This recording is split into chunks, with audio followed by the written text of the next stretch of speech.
কেরানীগঞ্জের রূপালী ব্যাংকে 4 ঘন্টার জিম্মি ঘটনার অবসান, যৌথ বাহিনীর কাছে 3 ডাকাতের আত্মসমর্পণ। নির্বাচনের সুনির্দিষ্ট রোডম্যাপ না থাকায় হতাশ বিএনপি, পরস্পর বিরোধী বক্তব্যে অস্পষ্টতার অভিযোগ। এবারে ব্রিটিশ গণমাধ্যমে উঠে এলো টিউলিপের দুর্নীতির খবর, 400 কোটি পাউন্ড ঘুষ নেওয়ার অভিযোগ। মূল্যস্ফীতি নিয়ন্ত্রণে সরকারের পদক্ষেপে সন্তুষ্ট নয় আইএমএফ, বাজারে এখনো সক্রিয় সিন্ডিকেট। হাসিনা নির্দেশেই বন্ধ হয় ইন্টারনেট, পলকের স্বীকারোক্তি, পিলখানা হত্যাকাণ্ডে ট্রাইব্যুনালে অভিযোগ।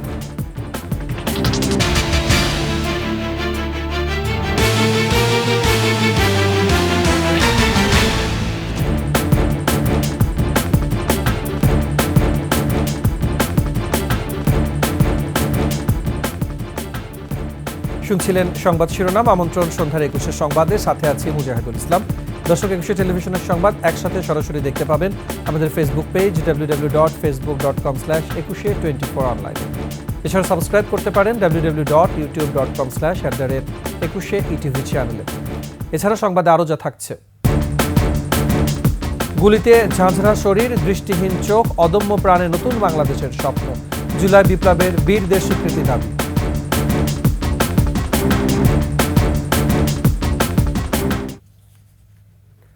ঢাকার দক্ষিণ কেরানীগঞ্জের রূপালী ব্যাংকের জিনজিরা শাখা 4 ঘন্টা জিম্মি করে শেষ পর্যন্ত আত্মসমর্পণ করেছে ডাকাত দল। উদ্ধার করা হয়েছে 3টি দেশীয় অস্ত্র, তবে কোনো হতাহতের ঘটনা ঘটেনি। ডাকাতরা ভাঙতে পারেনি ব্যাংকের ভল্টও। গ্রাহক ও কর্মকর্তাদের অক্ষত অবস্থায় উদ্ধার করা হয়েছে, সহকর্মীদের সহায়তায়। Desk report. বৃহস্পতিবার দুপুর 2টার দিকে চুনকুটিয়ার রূপালী ব্যাংকের জিঞ্জিরা শাখায় ঢুকে পড়ে একদল ডাকাত। এমন খবরে হইচই পড়ে যায় এলাকায়। ডাকাতির খবর ছড়িয়ে পড়ার পর স্থানীয়রা ব্যাংকের গেটে তালা দিয়ে দেয়। পরে পুলিশ ও র্যাব এসে পুরো ভবন ঘিরে ফেলে, যোগ দেয় সেনাবাহিনীও। স্থানীয়রা জানান, ডাকাতির খবর এলাকার মসজিদে মাইকিং করে জানানো হয়। দুপুর 2টার দিকে আপনার আমাদের এই চুনকুটিয়া বড় মসজিদ থেকে অ্যানাউন্স করা হয়েছে যে রূপালী ব্যাংকের আমাদের এই যে পাকাপুল শাখার এখানে আপনার ডাকাত পড়ছে। তারপর আমরা এখানে এসে এলাকার লোকজনকে নিয়ে আমরা এই পুরো এলাকাটা ব্যারিকেড দিই। তারপরে প্রশাসন, পুলিশ, র্যাব, সেনাবাহিনী, তাদেরকে অসংখ্য ধন্যবাদ। গ্রাহক ও কর্মকর্তাদের কোনো রকম ক্ষতি ছাড়া উদ্ধার এবং ডাকাত দলকে আত্মসমর্পণে বাধ্য করে যৌথ বাহিনী। 4 ঘন্টা পর আত্মসমর্পণ করে 3 ডাকাত। পরে তাদের আটক করে নিয়ে যায় যৌথ বাহিনী। খুরশিদ আলম মুকুল, ডেস্ক রিপোর্ট, 21 টেলিভিশন। এই মুহূর্তে ঘটনাস্থলে আছেন সহকর্মী সুমাইয়া খান। বিস্তারিত জানতে সরাসরি চলে যাচ্ছি তার কাছে।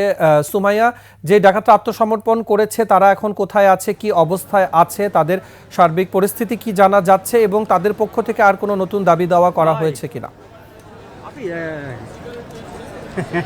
মুজাহিদ, আপনাকে ধন্যবাদ। আমার কাছে শেষ খবর পাওয়া পর্যন্ত ঢাকার কেরানীগঞ্জের রূপালী ব্যাংকের শাখার জিঞ্জিরা যে শাখাটা আছে সেখানে দুপুরে 2টার দিকে ডাকাতেরা আক্রমণ করে। ডাকাতে ঢুকে এই ইয়েতে তারা 3 জন কিন্তু আত্মসমর্পণ করেছিল। তবে এখানে শেষ খবর পাওয়া পর্যন্ত তাদের কোনো হতাহতের সংখ্যা ঘটেনি। তবে এখানে তারা আত্মসমর্পণ করার পর তাদেরকে ডিবি অফিসে একটা সাদা গাড়িতে করে নিয়ে যাওয়া হয়েছে বিশেষ নিরাপত্তার বলয়ে। কিন্তু কোথায় নিয়ে যাওয়া হয়েছে এই খবরটা এখনো আমাদের আইন শৃঙ্খলা রক্ষাকারী বাহিনী জানেনি। তবে তাদেরকে বলা হয়েছে যে তাদেরকে বিশেষ একটা নিরাপত্তা দিয়েছিল। তাদের 2টা দাবি ছিল, তার মধ্যে একটা হচ্ছে তাদের ছেড়ে দেওয়া বা বিশেষ নিরাপত্তা দিয়ে তাদেরকে নিয়ে যাওয়া হবে। আর আরেকটা হচ্ছে তাদের এই ইয়েতে 15 লাখ টাকা প্রস্থানের জন্য 15 লাখ টাকা দাবি করেছিল। এছাড়াও ব্যাংকের ম্যানেজার আমাদেরকে যেটা জানিয়েছিল, ঘটনার সময় তিনি ব্যাংকের বাইরে ছিলেন, তাই তাদের সাথে নেগোসিয়েশনের যে সময়টা সেটা কিন্তু তারা ছিলেন না। আর এখানে এখনো আইন শৃঙ্খলা রক্ষাকারী বাহিনীরা আছেন। দেখতে পাচ্ছেন যে আর্মি, সোয়াত, র্যাব এবং পুলিশের বিভিন্ন টিম এখানে কাজ করছে এবং এখানকার পরিস্থিতি কিন্তু এখন আগের চেয়ে অনেকটা স্বাভাবিক হয়েছে। এখন মোটামুটি এলাকার মধ্যে এখন যে আগে যে একটা গরম অবস্থা ছিল এখন অনেকটাই শান্ত এখন পরিবেশ বিরাজ করছে। এই আর কি এখানকার আমার এই পর্যন্ত আমার সর্বশেষ সংবাদ ছিল। সুমাইয়া, আপনাকে ধন্যবাদ আমাদেরকে ঘটনার বিস্তারিত জানানোর জন্য। জানাবো অন্যান্য খবর। জনগণের সমর্থনে নির্বাচনী পুলসিরাত পার হয়ে সরকার গঠন করবে বিএনপি, বলেছেন দলটির ভারপ্রাপ্ত চেয়ারম্যান তারেক রহমান। রাষ্ট্র কাঠামো মেরামতের ৩১ দফা ও জনসম্পৃক্তি শিরোনামে কর্মশালায় ভার্চুয়ালি যোগ দিয়ে তারেক রহমান ষড়যন্ত্রের বিরুদ্ধে ঐক্যবদ্ধ থাকার আহ্বান জানান। সর্বোপরি এই দেশের বিরুদ্ধে ষড়যন্ত্র কিন্তু থেমে নেই, দুষ্ট লোকদের দুষ্টামি কিন্তু থেমে নেই। সেটি বাইরেই হোক, আমাদের বাইরেই হোক, সেটি আমাদের দলের ভেতরেই হোক, সেটি আমাদের দেশের ভেতরেই হোক, সেটি আমাদের দেশের বাইরেই হোক। কারণ এই দেশের অর্থ সম্পদ, এই দেশের প্রাকৃতিক সম্পদ অনেকে লোক দৃষ্টিতে তাকিয়ে থাকে। 5 তারিখের আগে পর্যন্ত আমাদের সংগ্রাম ছিল স্বৈরাচারের পতন, স্বৈরাচারকে সরিয়ে দেওয়া, স্বৈরাচারকে ফেলে দেওয়া। এখন সংগ্রাম দেশের স্বাধীনতা রক্ষার সংগ্রাম, সার্বভৌমত্ব রক্ষার সংগ্রাম, একই সাথে দেশ গড়ার সংগ্রাম শুরু হয়েছে। নির্বাচনের কোনো রোডম্যাপ বা সুনির্দিষ্ট সময়সীমা না থাকায় হতাশ বিএনপি। দলটির মহাসচিব মির্জা ফখরুল ইসলাম আলমগীর বলেছেন, প্রধান উপদেষ্টা যে সময়সীমা দিয়েছেন তা অস্পষ্ট। শুধু তাই নয়, প্রধান উপদেষ্টার প্রেস সচিব পরে যে বক্তব্য দিয়েছেন তা পরস্পর বিরোধী। নির্বাচন নিয়ে অন্তর্বর্তী সরকার যে সময় নিচ্ছে, বিএনপি এটি যৌক্তিক বলেও মনে করছে না। মাহিলা ইসলামের রিপোর্ট। অনুষ্ঠিত হয়। বুধবার রাতে গুলশানে বিএনপি চেয়ারপারসনের কার্যালয়ে বৈঠক করেন দলের স্থায়ী কমিটির সদস্যসহ বিএনপির শীর্ষ নেতারা। বৈঠকের সিদ্ধান্ত জানাতে বিএনপির এই সংবাদ সম্মেলন। এ বিষয়ে আমাদের বক্তব্য, পঞ্চদশ সংশোধনী নিয়ে আদালতের রায়কে স্বাগত জানিয়ে স্থায়ী কমিটির সদস্য সালাহউদ্দিন আহমেদ বলেন, 2014, 18 ও 24 সালের জাতীয় নির্বাচনকে অবৈধ মনে করে বিএনপি। মাননীয় আদালত সংসদের উপরে এই জন্যই ছেড়ে দিয়েছেন যে ওখানে কিছু রাজনৈতিক সিদ্ধান্তের বিষয় আছে বলে আদালত হয়তো মনে করেছে। আমরা এটাকে অ্যাপ্রিসিয়েট করি। এ সময় দলের মহাসচিব মির্জা ফখরুল ইসলাম আলমগীর বলেন, বিজয় দিবস উপলক্ষে প্রধান উপদেষ্টা যে ভাষণ দিয়েছেন তাতে নির্বাচন রোডম্যাপ ও সুনির্দিষ্ট সময়সীমা নেই। প্রফেসর ডক্টর মোহাম্মদ ইউনূসের ভাষণে নির্বাচন সংক্রান্ত বক্তব্য একেবারেই অস্পষ্ট। তার বক্তব্যে নির্বাচনের একটি সম্ভাব্য সময়ের কথা বলা হলেও নির্বাচনের কোনো রোডম্যাপ সুনির্দিষ্ট সম্পর্কে কোনো সুনির্দিষ্ট বক্তব্য রাখা হয়নি। প্রধান উপদেষ্টার ভাষণ ও পরবর্তী প্রেস সচিবের বক্তব্য জনগণের মধ্যে আরও ধোঁয়াশা তৈরি করেছে। ডক্টর মোহাম্মদ ইউনূস নির্বাচনের সম্ভাব্য সময়সীমা 2025 সালের শেষ অথবা 2026 সালের প্রথম অংশ অনুষ্ঠানের কথা বলেন, যা একেবারেই অস্পষ্ট এবং নির্দিষ্ট সময়ের কোনো উল্লেখ নেই। অথচ তার প্রেস সচিব বলেন 2026 সালের জুন মাসের মধ্যে নির্বাচন অনুষ্ঠিত হবে, যা পরস্পর বিরোধী। সভা মনে করে এই ধরনের পরস্পর বিরোধী বক্তব্য আরও বিভ্রান্তি সৃষ্টি করবে। শারীরিকভাবে অসুস্থতার কারণে BNP chairperson Begum Khaleda Zia 21 December মুক্তিযোদ্ধা সমাবেশে যোগ দিতে পারবেন না। সে কারণে ওই সমাবেশ স্থগিত করেছে মুক্তিযোদ্ধা দল। ঘোষণা হয়ে গেলে তো সব রেডি হয়ে যাবে। মাহিলা ইসলাম, 21 টেলিভিশন, ঢাকা। ভারতের সাম্প্রতিক কর্মকাণ্ডে দুই দেশের সম্পর্ক নষ্ট হচ্ছে। পারস্পরিক সম্মান বজায় রেখে সম্পর্ক সামনে এগিয়ে নেওয়ার কথা বলছেন বিএনপির সিনিয়র নেতারা। আরও বলছেন, স্বাধীনতা সার্বভৌমত্বের প্রশ্নে যে কোনো হুমকি প্রতিরোধে ঐক্য গড়ে উঠেছে দেশের সব নাগরিকের মধ্যে। প্রণব চক্রবর্তী রিপোর্ট। সাম্প্রদায়িক ইস্যুসহ নানা ঘটনায় ভারতের রাজনৈতিক দলগুলোর উস্কানিমূলক বক্তব্য এবং কর্মকাণ্ড সৃষ্টি করেছে বিতর্কের। সর্বশেষ বিজয় দিবস নিয়ে খোদ ভারতের প্রধানমন্ত্রী নরেন্দ্র মোদীর স্ট্যাটাস নিয়ে বাংলাদেশে সৃষ্টি হয় তীব্র প্রতিক্রিয়া। জনগণের আন্দোলনে জাতির যে অর্জন, উদ্দেশ্যমূলকভাবে সেখানে অস্থিরতা তৈরির চেষ্টা, বলছেন বিএনপির স্থায়ী কমিটির সদস্য সালাউদ্দিন আহমেদ।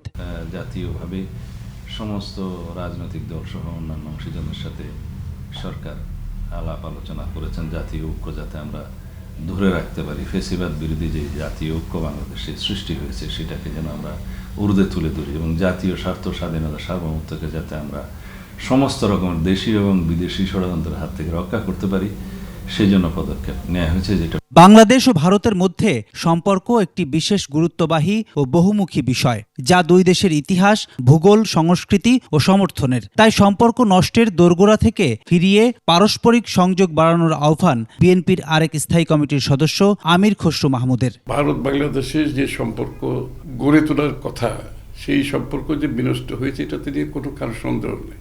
আরও খারাপের দিকে নিয়ে না গিয়ে তারা সেটা আগামী দিনে সেই সম্পর্কটা সুসম্পর্কটা কিভাবে গড়ে তোলা যায় সে পরস্পরের সম্মানবোধ রেখে পরস্পরের স্বার্থ সংরক্ষণ করে এবং অভ্যন্তরীণ বিষয়ে হস্তক্ষেপ না করে কিভাবে দুই দেশের সম্পর্ক গড়া যায় ভারতকে সেদিকে চিন্তা করতে হবে। ন্যায্যতা ও সমমর্যাদার ভিত্তিতে সম্পর্ক স্থাপনে মনোনিবেশ করার কথাও বলছেন বিএনপির এই দুই কেন্দ্রীয় নেতা। প্রণব চক্রবর্তী, 21 টেলিভিশন, ঢাকা। এবারে ব্রিটিশ গণমাধ্যম ডেইলি মেইলে উঠে এলো শেখ হাসিনার বোনের মেয়ে ব্রিটিশ মন্ত্রী টিউলিপ সিদ্দিক ও তার পরিবারের সদস্যদের দুর্নীতির খবর।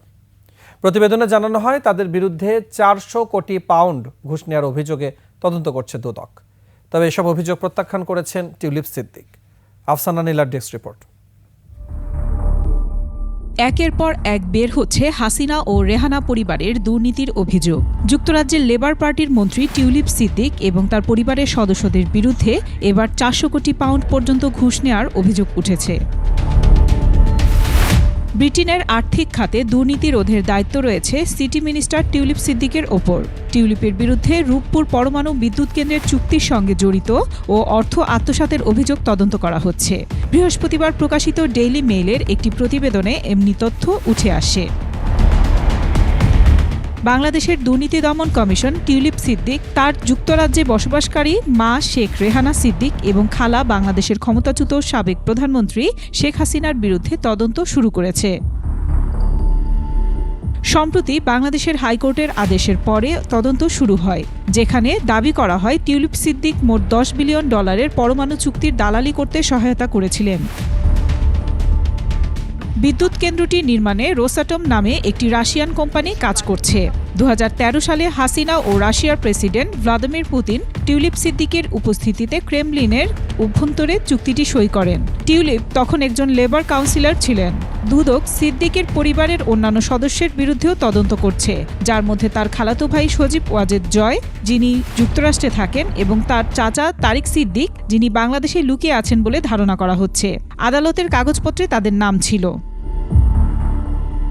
দুদকের একজন কর্মকর্তা বলেছেন, কমিশন জড়িতদের অবস্থান নির্বিশেষে স্বচ্ছতা ও জবাবদিহিতা নিশ্চিত করতে প্রতিশ্রুতিবদ্ধ।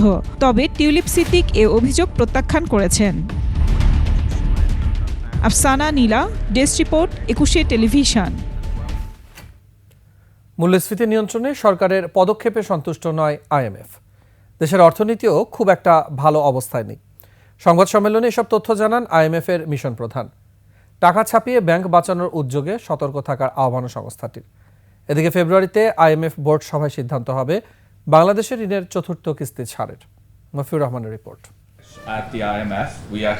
16 দিনের সফর শেষে সচিবালয় আইএমএফ মিশন প্রধানের সংবাদ সম্মেলন। বললেন, মূল্যস্ফীতি নিয়ন্ত্রণে তাদের প্রত্যাশা পূরণ হয়নি।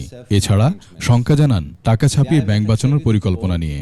Further pumping liquidity in the system, in the banking sector, is a concern. It may be needed temporarily, but that liquidity needs to be mopped up very quickly so that it doesn't have inflationary pressures. And it cannot continue for a very long time.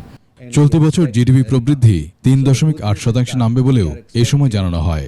Mission প্রধানের কাছে প্রশ্ন ছিল, এর আগে বাংলাদেশকে সম্ভাবনাময় অর্থনীতি দেশ বললেও এখন কেন এই অবস্থা? It is a picture where Bangladesh used to grow at 7% with low inflation even in 2022, and now we are in a situation where it is slowing at 3.8% growth with high inflation, putting extra pressure on reserves and a banking sector which needs help. আগামী 5 ফেব্রুয়ারি আইএমএফ-এর board মিটিংয়ে সিদ্ধান্ত হবে প্রতিশ্রুত ঋণের চতুর্থ কিস্তি ছাড়ের, যে অর্থ বাংলাদেশ পাবে ফেব্রুয়ারির শেষ নাগাদ। End of February, the amount of $650 million will be allocated to. Mofiur Rahman, 21 television, Dhaka. বারবার শুল্ক সুবিধা দিয়েও কমানো যায়নি নিত্যপণ্যের দাম। চড়াই আছে চাল, তেল ও পেঁয়াজের বাজার। খুচরা ব্যবসায়ীরা বলছেন সিন্ডিকেট এখনো সক্রিয়।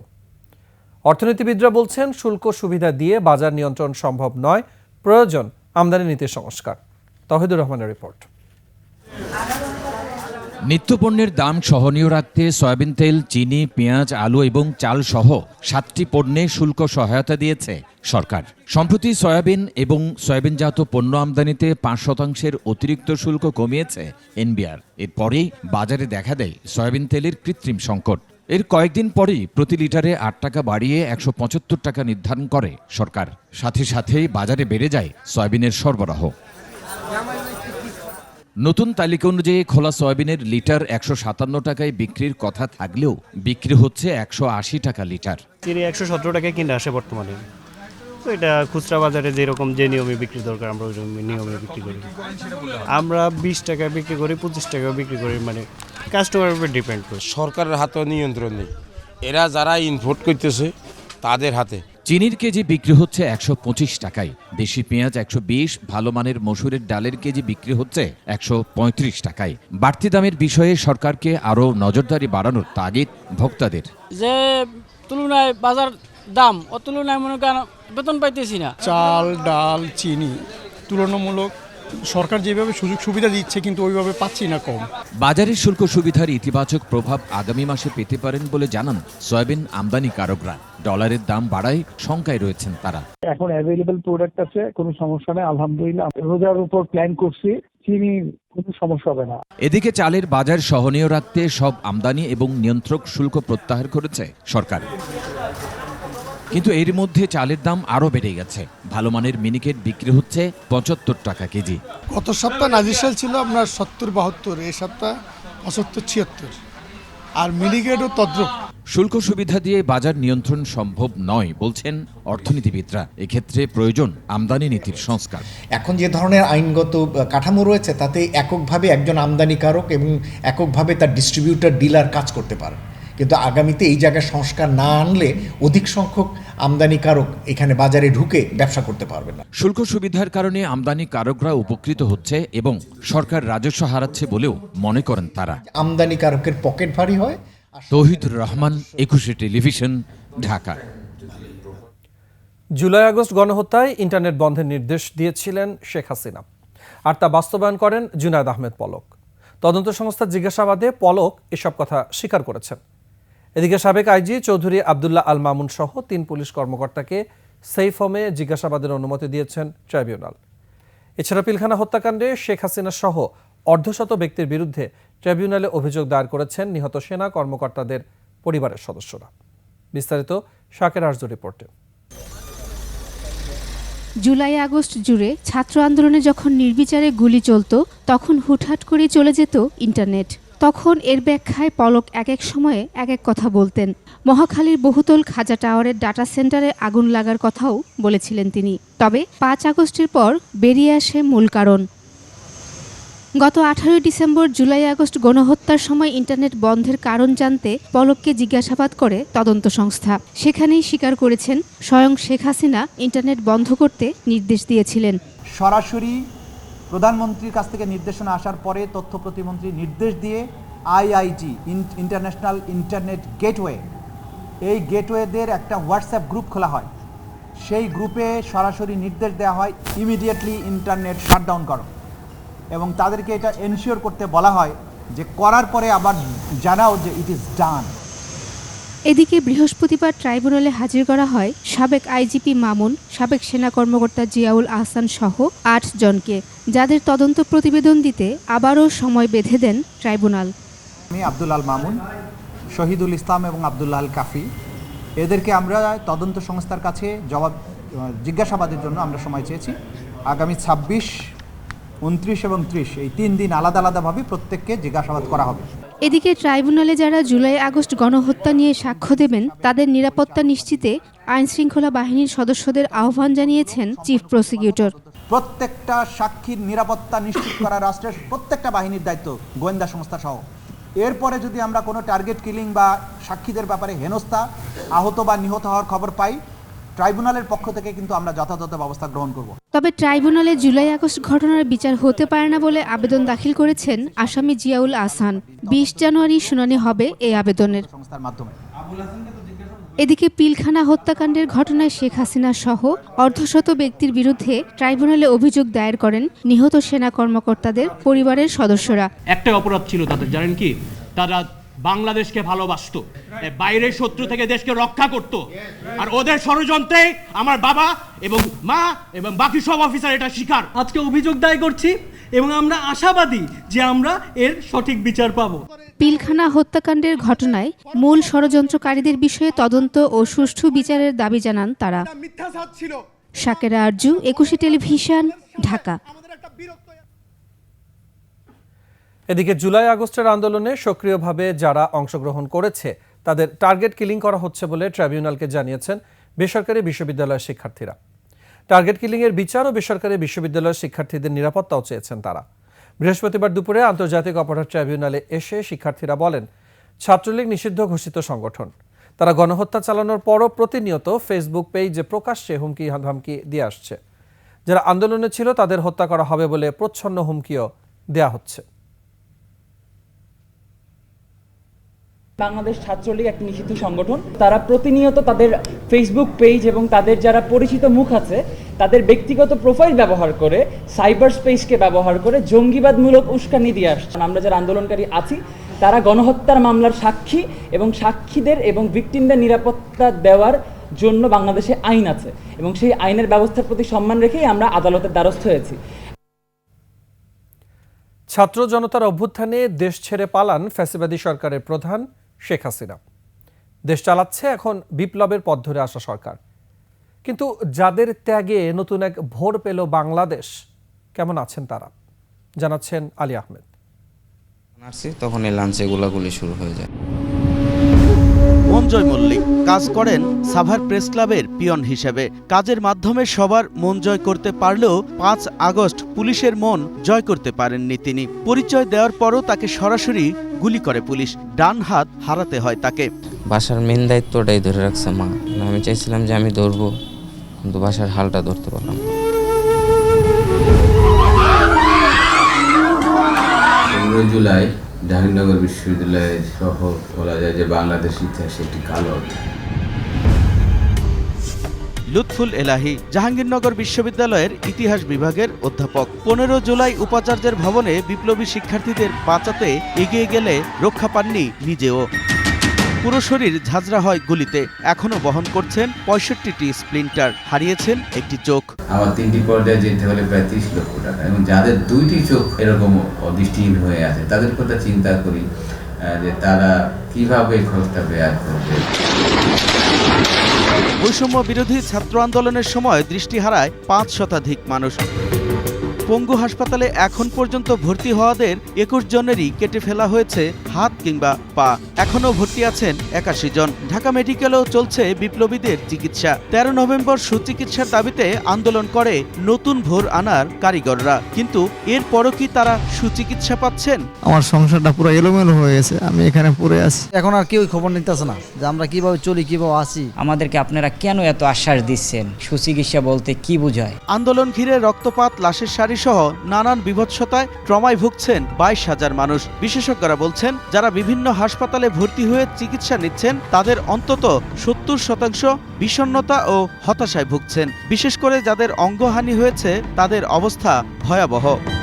ঘুমের প্যাটার্নে তারা বারবার ওই ফ্ল্যাশব্যাক হয়, ওগুলো চলে আসে, তারা রেজিস্ট করতে পারে না, অর্থাৎ অনিচ্ছাসত্ত্বে চলে আসে। তাদের একটা সম্ভাবনা আছে গুরুতর মানসিক রোগের দিকে চলে যাওয়ার। আর যারা শহীদ হয়েছেন তাদের স্বজনদের প্রতিটি দিন কাটছে হারানোর বেদনায়। আমার বাবার গুলিটা এখান থেকে লেগে পিছন থেকে বের হয়ে যায়। আমার একটাই সন্তান, আমার আর কোনো সন্তান নাই। শহীদ পরিবারের দাবি গেজেট প্রকাশের মাধ্যমে স্বীকৃতি দেওয়া হোক বিপ্লবী বীরদের, বাড়ানো হোক আর্থিক অনুদানের পরিমাণ। এখন পর্যন্ত সরকারিভাবে আমার সন্তানেরা স্বীকৃত হয়নি যে তারা 24-এর শহীদ। এখন পর্যন্ত আপনার গেজেট প্রকাশিত হয়নি। শুধু আমার ছেলে না, যারা শহীদ হয়েছে স্বীকৃতি দেবে এবং রাষ্ট্রীয় মর্যাদা, এবং যারা আহত আছে তাদের দ্রুত চিকিৎসা। এটা আমি এক শহীদের পিতা হিসেবে আমার দাবি। জুলাই বিপ্লবে আহত ও শহীদ পরিবারের দেখভাল করতে গড়ে তোলা হয়েছে জুলাই শহীদ স্মৃতি ফাউন্ডেশন। প্রতিষ্ঠানটির সাধারণ সম্পাদক সার্জিস আলম বলেন, দ্রুত ও সঠিকভাবে অর্থ বন্টন করতে কাজ কাজ করছেন তারা। তাদের কাছে তো আমাদের ফান্ড বা সহযোগিতা পৌঁছাবে, এটা নিয়ে বিন্দুমাত্র সন্দেহ নেই, বরং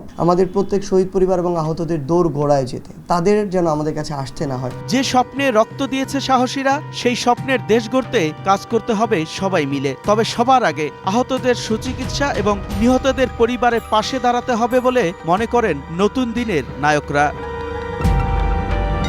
আলী আহমেদ, 21 টেলিভিশন, ঢাকা। আর এনে বিস্তারিত দেখবেন রাত 9:30 21-এর চোখ অনুষ্ঠানে দেখার আমন্ত্রণ রইল। এর সাথে সংবাদের সময় হচ্ছে একটা বিরতির। ফিরে আসার পরে অন্যান্য খবরের সাথে আরো যা থাকছে। যথাসময়ে বিশ্ব ইজতেমা করতে চান জুবায়েরপন্থীরা, লাশ নিয়ে রাজনীতির অভিযোগ সাদপন্থীদের। বিরতির পর আবারও আমন্ত্রণ সন্ধ্যার 21 সংবাদ। দ্বিপাক্ষিক সম্পর্ক এগিয়ে নিতে 71-এর অমীমাংসিত বিষয়গুলোর সমাধানের জন্য পাকিস্তানের প্রধানমন্ত্রীকে আহ্বান জানিয়েছেন প্রধান উপদেষ্টা অধ্যাপক মোহাম্মদ ইউনূস। বৃহস্পতিবার মিশরের রাজধানী কায়রোতে D8 সম্মেলনের সাইডলাইন বৈঠকে এ আহ্বান জানান প্রধান উপদেষ্টা।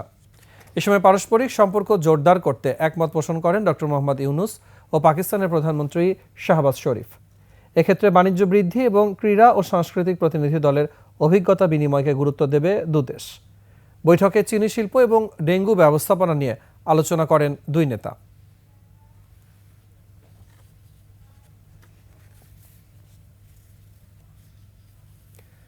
ইসলামী ব্যাংকের চট্টগ্রাম চাকতাই শাখা থেকেই এস আলম গ্রুপ লুট করেছে 1092 কোটি টাকা। ঋণের নামে এই অর্থ লুটপাট হয়েছে বিতর্কিত ব্যবসায়ী এস আলমের ছেলে এবং ব্যাংকটির সাবেক চেয়ারম্যান আহসানুল আলমের নেতৃত্বে। ব্যাংক লুটের ঘটনায় জড়িত 58 জনকে আসামি করে মামলা করেছে দুর্নীতি দমন কমিশন দুদক। বিস্তারিত দীপু শিকদারের রিপোর্টে। হাসিনা সরকারের 15 বছরে ব্যাংক খাত থেকে লুট হয়েছে 17 বিলিয়ন মার্কিন ডলার, যার মধ্যে বিতর্কিত ব্যবসায়ী এস আলম ও তার পরিবার সংশ্লিষ্টরা লুট করে অন্তত 10 বিলিয়ন ডলার। দুর্নীতি দমন কমিশন দুদকের অনুসন্ধান বলছে এস আলমের ছেলে আহসানুল আলম চেয়ারম্যান থাকাকালীন তার সহায়তায় ইসলামী ব্যাংকের চট্টগ্রাম চাকতাই শাখা থেকে লুটপাট হয় 1092 কোটি টাকা। জড়িত ব্যাংকটির সাবেক এমডি, পরিচালক সহ 34 কর্মকর্তা। এই একটা পরিবার কাছে এতগুলো bank, financial not only bank, financial ইনস্টিটিউশনও নিয়ে গেছে। এটা তো তখনকার সরকারের মদদেই এবং তাদের পেট্রোনাইজেশনে দিয়েছে। ঋণের নামে দুঃসম্পর্কের আত্মীয় গোলাম সারোয়ার চৌধুরীর মেসার্স মুরাদ এন্টারপ্রাইজকে ব্যবহার করেন এস আলম। জড়িত 58 জনকে আসামি করে মামলা করেছে দুদক। দেশের সম্পদের কুক্ষিগত হয়ে গেছে, একটা ক্রোনি ক্যাপিটালিস্টের হাতে সব চলে গিয়েছে। দেশের সম্পদের কোনো রিডিস্ট্রিবিউশন ভাবে হয়নি, সেটারই একটা প্রতিফলন। কিন্তু এদিকে ফার্স্ট সিকিউরিটি ইসলামী ব্যাংকে থাকা এস আলম ও তার পরিবারের সদস্যদের 125টি অ্যাকাউন্ট অবরুদ্ধ করতে বিশেষ জজ আদালতে আবেদন করেছে দুদক। দীপু শিকদার, 21 টেলিভিশন, ঢাকা। পূর্ব নির্ধারিত 31 জানুয়ারি থেকে 2 ফেব্রুয়ারি পর্যন্ত বিশ্ব ইজতেমা হবে বলে জানিয়েছেন মাওলানা জুবায়েরপন্থীরা। সাদপন্থীরা এ সময় ইজতেমা করতে চাইলে কঠোরভাবে প্রতিহতের হুঁশিয়ারি তাদের। এদিকে জুবায়েরপন্থী হিসেবে পরিচিত হেফাজত নেতা মামুনুল হকের কারণে অস্থিরতা বাড়ছে বলে দাবি করেছেন সাদপন্থীরা। বলছেন জুবায়েরপন্থীরা লাশ নিয়ে রাজনীতি করছে। দীপু শিকদারের আরও একটি রিপোর্ট। বুধবার ভোররাতে তাবলিগ জামায়াতের মাওলানা সাদ ও জুবায়েরপন্থীদের মধ্যে সংঘর্ষের পর টঙ্গীর তুরাগ তীরের বিশ্ব ইজতেমা ময়দান ও আশপাশের এলাকা এখনও থমথমে। এরই মধ্যে পুনর্নির্ধারিত 31 জানুয়ারি থেকে 2 ফেব্রুয়ারি পর্যন্ত বিশ্ব ইজতেমা হবে বলে জানিয়েছেন জুবায়েরপন্থীরা। আমাদের ইজতেমাগুলোয় মানুষ লোকারণ্য হয়ে যায়। ইনশাআল্লাহ ইজতেমা আমাদেরই হবে জানুয়ারি 31, ফেব্রুয়ারি 1-2। সাদপন্থীদের ইজতেমা করতে দেয়া হবে না বলেও ঘোষণা দেন তিনি। হযরত উলামায়ে কেরাম সবারই এখন একটাই দাবি, মাওলানা সাদ সাহেবের এই দেশীয় লোক অনুসারীদেরকে নিষিদ্ধ ঘোষণা করা হোক। যখন একটা দলই থাকবে না, একটা দলকে নিষিদ্ধ করা হবে, তখন তাদের কর্মকাণ্ডে কোনো প্রশ্নই আসে না। আরেক সংবাদ সম্মেলনে সাদপন্থীরা দাবি করেন জুবায়েরপন্থীরা লাশ নিয়ে রাজনীতি করছেন। আমাদের সকল শান্তির আহ্বানকে তারা উপেক্ষা করে তারা তুরাগ নদীকে রক্তের বন্যায় ভাসিয়ে দিতে চেয়েছে। আমরা জুবায়েরপন্থী সর্বোচ্চ মহল যারা এবং ওলামায়ে কেরামকে যারা নেতৃত্ব দিচ্ছেন তাদের প্রতি আমরা আহ্বান জানাবো যে এমন পরিস্থিতি দ্বিতীয়বার না ঘটে। জুবায়ের পন্থী হিসেবে পরিচিত হেফাজত নেতা মাওলানা মামুনুল হকের ভূমিকা নিয়েও কথা বলেন তিনি। ওলামায়ে কেরামের মধ্যে যারা উস্কানি দিয়েছেন, রক্তের বন্যা বইয়ে দিবে, আপনাদের মাধ্যমে আমরা এই চ্যালেঞ্জ করছি, আমাদের পক্ষ থেকে এরকম উস্কানিমূলক উগ্রতাপূর্ণ একটা বক্তব্য যদি আপনারা দেখাতে পারেন, আমি আশা করছি আমাদের পক্ষ থেকে এরকম একটা বক্তব্য আপনারা দেখাতে পারবেন না। ইজতেমা নিয়ে মিথ্যা প্রোপাগান্ডা ছড়ানো হচ্ছে বলে দাবি করেন সাতপন্থীরা। আমরা অবশ্যই আমাদের ইজতেমা করব। দীপু শিকদার, 21 টেলিভিশন, ঢাকা। যশোর সীমান্তে একদিনেই উদ্ধার হয় 3 যুবকের মরদেহ। নিহত স্বজনদের অভিযোগ, ভারতীয় সীমান্তরক্ষী বাহিনী বিএসএফ তাদের নির্যাতন করে হত্যা করেছে। তবে পুলিশ বলছে ময়নাতদন্ত শেষে মৃত্যুর প্রকৃত কারণ জানা যাবে। বেনাপোল প্রতিনিধি জামাল হোসেনের তথ্যচিত্রে ডেস্ক রিপোর্ট। বুধবার সকালে সীমান্তের শূন্য লাইন থেকে বাংলাদেশের 30 গজ ভিতর মিলে জাহাঙ্গীর আলমের মরদেহ। শরীরে বিভিন্ন স্থানে ছিল আঘাতের চিহ্ন। সীমান্তের ইছামতি নদী দিয়ে ভারতীয় গরু পারাপারের সময় বিএসএফের হাতে আটক হন সাবু হোসেন। পরে রাতে আহত অবস্থায় বাংলাদেশ সীমান্তে পাওয়া যায় তাকে। ভোর 4টার দিকে মারা যায় সে। একই দিনে শর্ষা সীমান্তে মেলে সাকিবুল হাসান নামে আরও একজনের মরদেহ। নিহতর পরিবারের স্বজনদের অভিযোগ, বিএসএফের নির্যাতনেই মৃত্যু হয়েছে তাদের। আমি আর স্বামীর বিএসএফরা মেরে ফেলাইছে, আমার 2টো বাচ্চা, আমি খুব অসহায়। বিএসএফরা তাদেরকে অতর্কিভাবে হামলা করে তাদেরকে 3 জনকে কুপিয়ে পিটিয়ে জখম করেছে। আমার সন্তানের নির্যাতনা করে মেরেছে বিসিপি। আমার সন্তান, আমি বিশ্বাস চাই। পুলিশ জানায় যশোর জেনারেল হাসপাতালে চলছে ময়নাতদন্তের কাজ। প্রতিবেদন পাওয়ার পর নেওয়া হবে পরবর্তী ব্যবস্থা। 3টি লাশ পাওয়া গিয়েছে, 2টো শার্শা থানাধীন আর একটা বেনাপোল পোর্ট থানা আমাদের থানা এলাকায়। লাশ 3টি উদ্ধার করে ময়নাতদন্তের জন্য হাসপাতাল প্রেরণ করা হয়েছে। তদন্তপূর্বক আইনগত ব্যবস্থা গ্রহণ করা হবে। আইন ও সালিশ কেন্দ্রের তথ্যমতে চলতি বছর বিএসএফের হাতে এ পর্যন্ত 25 জন বাংলাদেশি নিহত হয়েছেন। খুরশিদ আলম মুকুল, ডেস্ক রিপোর্ট, 21 টেলিভিশন। কক্সবাজারের পেকুয়ায় ডাম্প ট্রাক ও সিএনজি অটোরিকশার মুখোমুখি সংঘর্ষে একই পরিবারের 3 জন সহ 5 জন নিহত হয়েছেন। আহত হন আরও 2 জন। ঘটনার পর ট্রাকটি জব্দ করা হলেও চালক পালিয়ে যান। আব্দুল আজিজের তথ্যচিত্রে ডেস্ক রিপোর্ট। পেকুয়া থেকে চট্টগ্রাম যাওয়ার পথে সকাল 7টার দিকে পেকুয়া এবিসি আঞ্চলিক মহাসড়কের ধনিয়াকাটা এলাকায় ডাম্প ট্রাক ও সিএনজি অটোরিকশার মুখোমুখি সংঘর্ষ হয়। এতে অটোরিকশা দুমড়ে মুচড়ে ঘটনাস্থলেই 4 যাত্রী নিহত এবং আহত হন 2 জন। সার্ভিসিং সেন্টারের পাশে বড় গাড়ি মারি দিয়ে মর্মান্তিক দুর্ঘটনায় সিএনজি চালক মধ্যম মাদারসা এলাকার ফিরোজ আহমদ ও তার স্ত্রী শারমিন ছাড়াও আরও 1 যাত্রী ঘটনাস্থলেই নিহত হন এবং নিহত দম্পতির 6 মাস বয়সী শিশু জাহিদুল ইসলামকে চিকিৎসার জন্য চকরিয়ায় নেয়ার পথে তার মৃত্যু হয়। দুর্ঘটনার পর ট্রাকটি পুলিশ হেফাজতে নিলেও এর চালক ও সহকারী পলাতক বলে জানিয়েছে পুলিশ। Yusuf Hasan Naim, desk report, 21 television. মাদারীপুরে অর্ধশতাধিক যুবককে ইতালি নেয়ার কথা বলে লিবিয়ায় নিয়ে মাফিয়ার কাছে বিক্রি করার অভিযোগ উঠেছে খালেদা আক্তারের বিরুদ্ধে। তাদের পরিবারের কাছ থেকে মুক্তিপণ হিসাবে হাতিয়ে নিয়েছে প্রায় 10 কোটি টাকা। বিএনপির পোস্টারটা নিয়ে নিজেকে দলটির নেতা পরিচয় দিয়ে দেখাচ্ছেন দাপটো। আর অভিযোগ পাওয়ার অপেক্ষায় বসে আছে পুলিশ। মাদারীপুর প্রতিনিধি নজরুল ইসলাম পলাশের তথ্য ছবিতে ডেস্ক রিপোর্ট।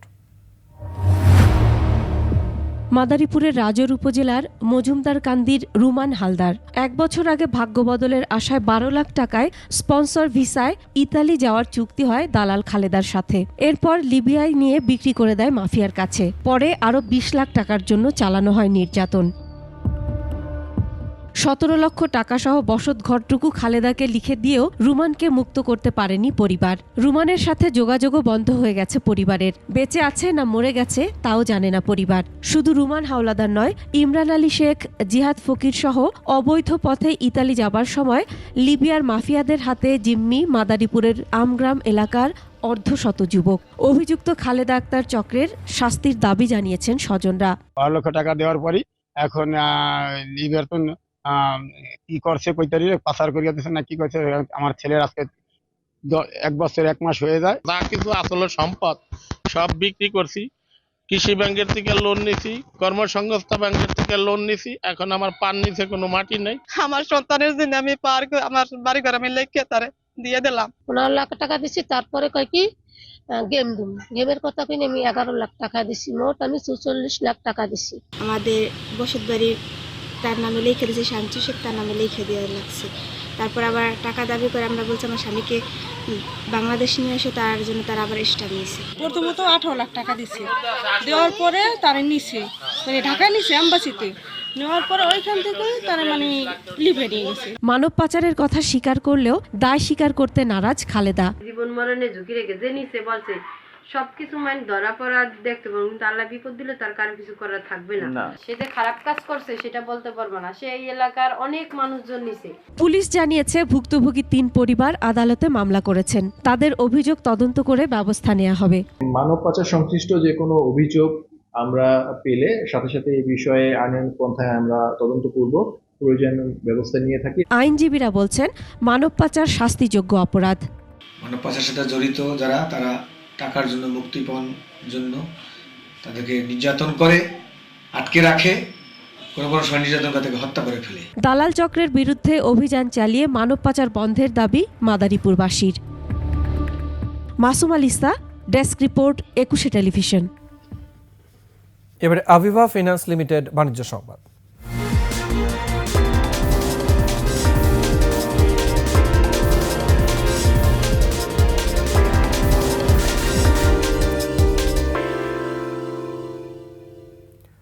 বিশদ অঞ্চল পরিকল্পনা বা ড্যাবকে আবাসন খাতের বৈষম্যমূলক প্রতিবন্ধকতা আখ্যা দিয়ে সংশোধনের দাবি জানিয়েছে real estate and housing association of Bangladesh, rehab. রাজধানীতে সংবাদ সম্মেলনে এই দাবি জানান রিহ্যাবের প্রেসিডেন্ট মোহাম্মদ ওয়াহিদুজ্জামান। এ সময় চলতি মাসে 23 থেকে 27 ডিসেম্বর 5 দিনব্যাপী আবাসন মেলা হবে বলে জানানো হয়। ক্রেতাদের মধ্যে সেতুবন্ধন তৈরি এবং আবাসন সুবিধা নিশ্চিতে এই মেলা ভূমিকা রাখবে বলে মনে করেন সংশ্লিষ্টরা। রাজধানীর আগারগাঁওয়ে বিআইসিসি প্রাঙ্গণে প্রতিদিন সকাল 10টা থেকে রাত 10টা পর্যন্ত চলবে রিহ্যাব ফেয়ার।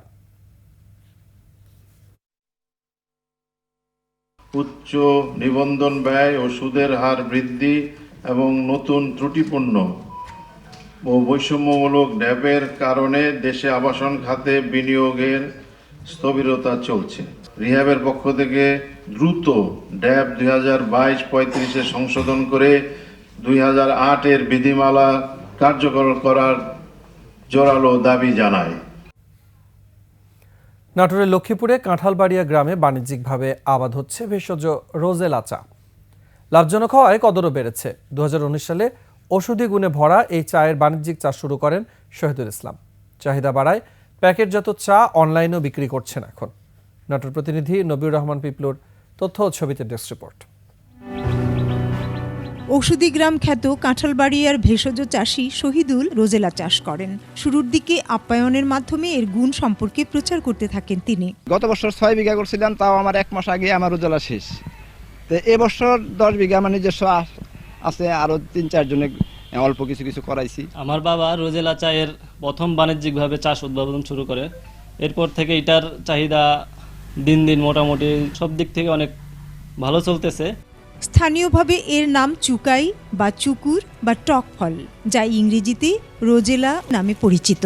এর চারাগাছ থেকে কলি নিয়ে বীজ ফেলে পাপড়ি ধুয়ে সেদ্ধ করে শুকিয়ে বিক্রি করা হয়। রোজেলার চাষ বেড়ে যাওয়ায় স্থানীয় নারী পুরুষের কর্মসংস্থান হয়েছে।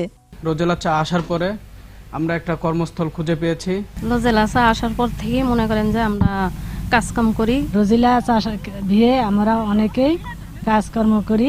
এছাড়া এখন অনেকেই রোজেলা চাষ করছেন। এই চায়ের চাহিদা বেশির জন্য আমি 10-20 জন করছি। এই চা খায় অনেকেই লাভবান হচ্ছে, উপকারিত হচ্ছে। এদিকে রোজেলা চা পানে রোগ প্রতিরোধ ক্ষমতা বাড়ে ও হৃদরোগের ঝুঁকি কমায়। এছাড়া উচ্চ রক্তচাপ, রক্তের তারল্য সংকট, রক্তের অতিরিক্ত কোলেস্টেরল, ডায়াবেটিসের মতো প্রাণঘাতী রোগের চিকিৎসায় সমাদৃত বলে জানান চিকিৎসকেরা। এই যে ওষুধের চা পানের সাথে সাথে আমাদের ইমিউন সিস্টেম, যেটা রোগ আমাদের নিয়ন্ত্রণের যে সিস্টেমটা, সেই ক্ষমতাটা বৃদ্ধি পাবে। জেলা কৃষি কর্মকর্তা জানান, শহীদুলকে সার্বিক সহযোগিতা করার পাশাপাশি অন্য কৃষকদেরও রোজেলা চাষে উদ্বুদ্ধ করা হচ্ছে। উনি এখানে বাজারে সরবরাহ করছেন, বিভিন্ন উদ্যোক্তার কাছে এটাই নিয়ে যাচ্ছেন।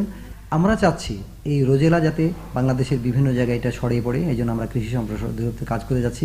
Banasree Dolly, desk report, 21 television.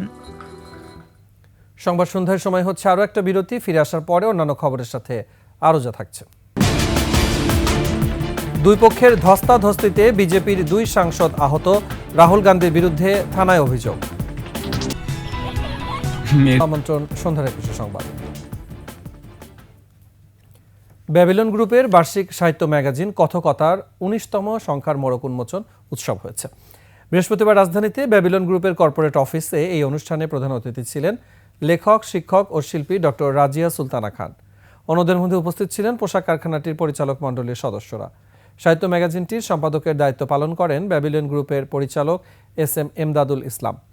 অনুষ্ঠানে ব্যাবিলন কথকতার 18তম সংখ্যার সেরা লেখক লেখিকাদের হাতে পুরস্কার তুলে দেওয়া হয়।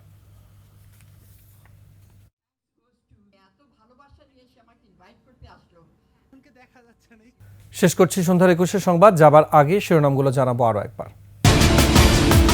কেরানীগঞ্জের রূপালী ব্যাংকে 4 ঘন্টার জিম্মি ঘটনার অবসান, যৌথ বাহিনীর কাছে 3 ডাকাতের আত্মসমর্পণ। নির্বাচনের সুনির্দিষ্ট রোডম্যাপ না থাকায় হতাশ বিএনপি, পরস্পর বিরোধী বক্তব্যে অস্পষ্টতার অভিযোগ। এবারে ব্রিটিশ গণমাধ্যমে উঠে এলো টিউলিপের দুর্নীতির খবর, 400 কোটি পাউন্ড ঘুষ নেওয়ার অভিযোগ। মূল্যস্ফীতি নিয়ন্ত্রণে সরকারের পদক্ষেপে সন্তুষ্ট নয় IMF, বাজারে এখনো সক্রিয় সিন্ডিকেট। হাসিনার নির্দেশেই বন্ধ হয় ইন্টারনেট, পলকের স্বীকারোক্তি, পিলখানা হত্যাকাণ্ডে ট্রাইব্যুনালে অভিযোগ।